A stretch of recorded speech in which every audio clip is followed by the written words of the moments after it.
हकूक़ के लंबरदार पाकिस्तान मसीहा मिल्लत पार्टी के सरबराह असलम परवेज़ सहोत्रा ने मज़दूरों के आलमी दिन के मौका पर अपने एक पैगाम में कहा कि हुकूमत मुल्क में से जबरी मुशक्क़त के खात्मे और बॉन्डेड मज़दूरों के बुनियादी हकूक़ के इस्तेताल के खात्मा के लिए इक़दाम करें।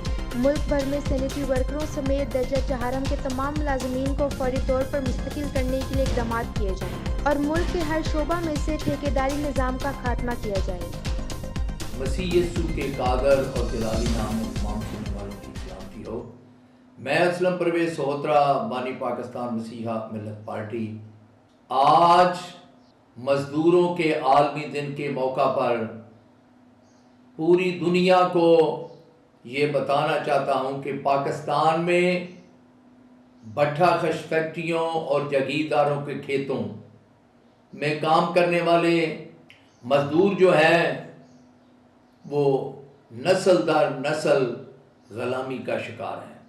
उन्हें हुकूमत की मुकर्रर करदा उजरत अदा नहीं की जाती, ना ही दूसरे मज़दूरों की तरह सोशल सिक्योरिटी के तहत रजिस्टर्ड करके उन्हें इलाज मुआवजा की सहूलियत फराहम की जाती है। और यही वजह है कि उनके बच्चे तालीम से महरूम हैं। यहाँ तक कि 2024 के बजट के बाद हुकूमत ने अनाउंस किया कि भट्ठा मजदूरों को 1000 ईंट बनाने पर 2732 रुपये मुआवजा दिया जाएगा। लेकिन अफसोस कि 9 माह से ज्यादा वक्त हो गया है, लेकिन आज तक उस पर अमल दरामद नहीं हो सका। यहां तक कि पंजाब भर के तमाम अजला में भट्ठा मजदूरों को कहीं 1000 ईंट बनाने का 1000 रुपया, कहीं 1100 रुपये और कहीं 1200 रुपये अदा किए जाते हैं। यही वजह है कि मजदूर माशी बदहाली का शिकार होने के बाद छोटे छोटे कर्ज अपनी जरूरियात पूरी करने के लिए भट्ठा मालकान से लेते हैं और भट्ठे का मुंशी और मालिक एक बड़ी प्लानिंग के तहत उन छोटे कर्ज जो है उनको बड़े कर्ज बना देते हैं। और ये इंसान दुश्मन अमल जो है वो तेजी से भट्ठा कश फैक्ट्रियों, जागीरदारों के खेतों में काम करने वाले मजदूरों को अपनी लपेट में लिए जा रहा है। जरूरत है कि सरकार दीगर इंडस्ट्रियों के मजदूरों की तरह भट्ठा मजदूरों को भी सोशल सिक्योरिटी के तहत रजिस्टर्ड करे और उनके बच्चों को तालीम और उनके खानदानों को इलाज मुआवजा की सहूलियत फराहम की जाए। हुकूमत की मुकर्रर करदा उजरत जो है बर वक्त उस पर अमल दरामद किया जाए, जैसा कि 1000 ईंट बनाने के इवज 2732 रुपए मुआवजे पर अमल दरामद करना है।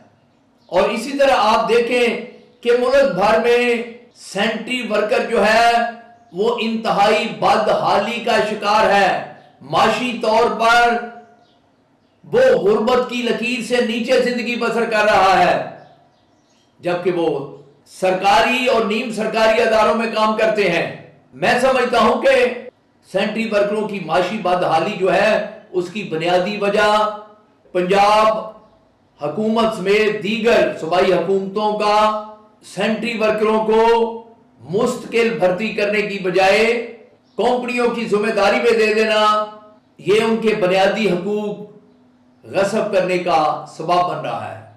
लिहाजा हुकूमत को चाहिए कि वो फौरी तौर पर ठेकेदारी निजाम को खत्म करके बराह रास्त सैनिटरी वर्करों को मुस्तकिल मुलाजमतें दी जाएं और उन्हें पेंशन और ग्रेजुटी का हक दिया जाए। ठेकेदारी को मुसल्लत करने का मतलब है मजदूर का माशी तौर पर कत्ल। आज पूरी दुनिया को हम ये बताना चाहते हैं कि मुल्क भर में काम करने वाले सैनिटरी वर्कर और भट्ठा मजदूर जो है वो इंतहाई बदहाली का शिकार हैं। जरूरत है कि सरकार कानून के मुताबिक इनको इनके बुनियादी हक देने के लिए इकदाम करे, क्योंकि नस्ल दर नस्ल गुलामी को अगर ना रोका गया तो अगर उसके खिलाफ हुकूमत ने, रियासत ने मनसूबाबंदी ना की, इकदाम ना किए, तो क्यों कर हमारी आने वाली नस्लें जो है वो अपने बुनियादी हकूक हासिल कर सकेंगी। जागीरदारी निजाम का खात्मा ही जबरी मुशक्कत का खात्मा है। जागीरदारी निजाम ने करोड़ों बॉन्डर मजदूरों को अपनी लपेट में लिया हुआ है। अपने मफादात के लिए वो इंतजामिया से मिली भगत करके भट्ठा मजदूरों, खेत मजदूरों, कलीन मजदूरों के बुनियादी हकूक का इस्तेताल कर रहे हैं, उनको दोनों हाथों से लूट रहे हैं। यही हालत अब सेंट्री वर्करों की है कि ठेकेदार अपने करिंदों के जरिए, सुपरवाइजरों के जरिए हर सेंट्री वर्कर जो है, जो 30 दिन तक पूरे काम करता है, उसकी भी 2 से 3 दिहाड़ियां कटवाकर उसकी तनख्वाह बनाते हैं और उसका सारा फायदा जो है वो ठेकेदार को जाता है, क्योंकि ठेकेदार तो अपनी पूरी लेबर के पूरे बाज जो है वो सरकार से वसूल कर रहा है। ये जो लोगों के रुपए पैसे को वो लूट रहे हैं सुपरवाइजरों के जरिए से गैर हाजिरियां लगाकर, वो ठेकेदार और डिपार्टमेंटल इंतजामिया जो है मिलकर उसे हड़प कर रही है। सरकार को और रियासत को जागना होगा। सेंट्री वर्करों और जबरी मुशक्कत का शिकार बॉन्डर मजदूरों के बुनियादी हकूक के लिए इकदाम करने होंगे। खुदा आप सबका हामी और मददगार हो। पाकिस्तान जिंदाबाद।